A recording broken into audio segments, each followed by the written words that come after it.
Each month we choose a topic to do a top 3 of. It can be anything. Last month we did superhero movies of 2016 that we're nervous about.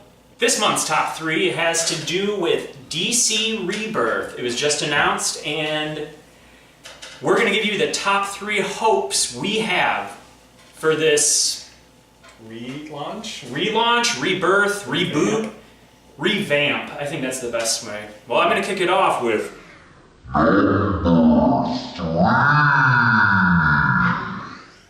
we really hope that there are less crossovers and more of a focus on standalone storytelling. I want to see Batman go on a Batman adventure. I want to see Superman save the Earth. I don't need a ton of crossover. I don't need a Batman arc to navigate Batgirl, Grayson.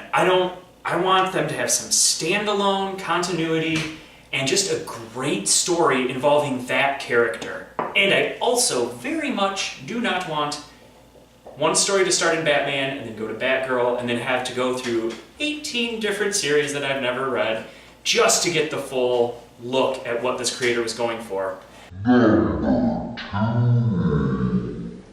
So, this bears some explanation about Rebirth. There are 17 titles that are going bi-monthly, so 2 times a month. Not just once a month, twice a month. But they're going down in price. That's true. Yeah, that's the best part. But my inclusion for the top 3 is about the single once per month titles. And the hope is that these single a month titles provide DC with a space to experiment rather than burrowing further into their DC-ness. That's your Escape familiar trappings of typical DC fare. Jeff Johns and Dan Didio have labeled Rebirth as a return to what DC is great at. Those with previous histories and understandings of DCU will love the change. I don't know if that includes any of us. So, Yeah.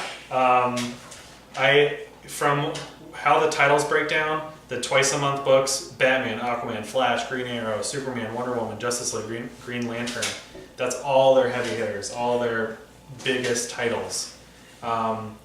It seems to me that they're banking on the DC heads to really buy into this twice monthly thing to increase their revenue.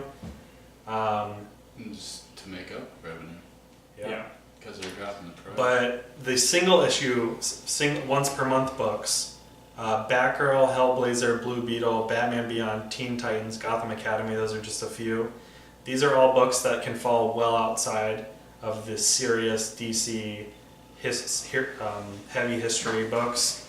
And the hope is that they can take chances. Marvel does this with their titles. Mm-hmm. They create a large umbrella for anyone to pick a book that they like. And hopefully the once per month books provide the space for that, because I don't see that happening with the twice monthly books. That is a huge difference between DC and Marvel lately. Like, they both have their heavy hitters. You know, you've got your Avengers books and your Iron Man books and your Spider-Man books, and then DC has Batman. They have Batman still, right? Yeah, they've got Batman, Superman. But what DC I don't see do as much is give a weird chance to a weird book about a weird hero. Like, Marvel does it all the time. Hercules, my favorite book this month, The Vision, you know? X-Men, the worst X-Man ever.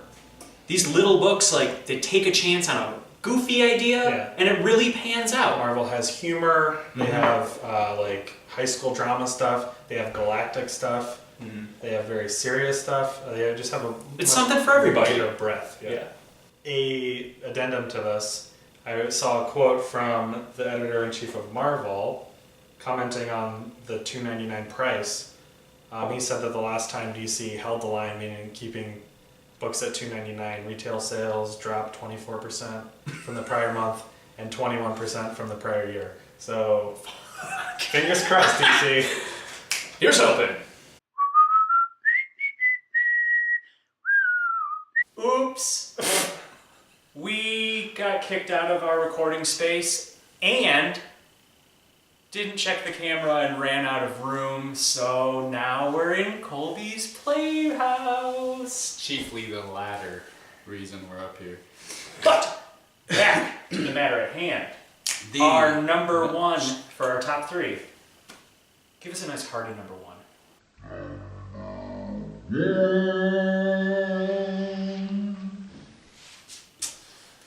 The number one thing we're looking for is great creative teams. With such great creators, artists, writers as Max Landis, Tom King, Scott Snyder.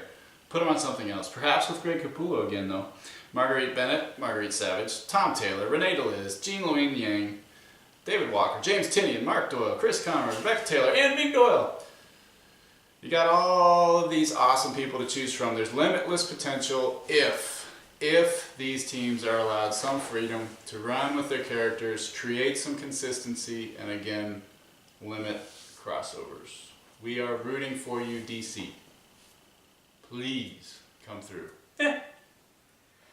So that was our top three hopes for DC. We had more standalone stories, More room for experimentation.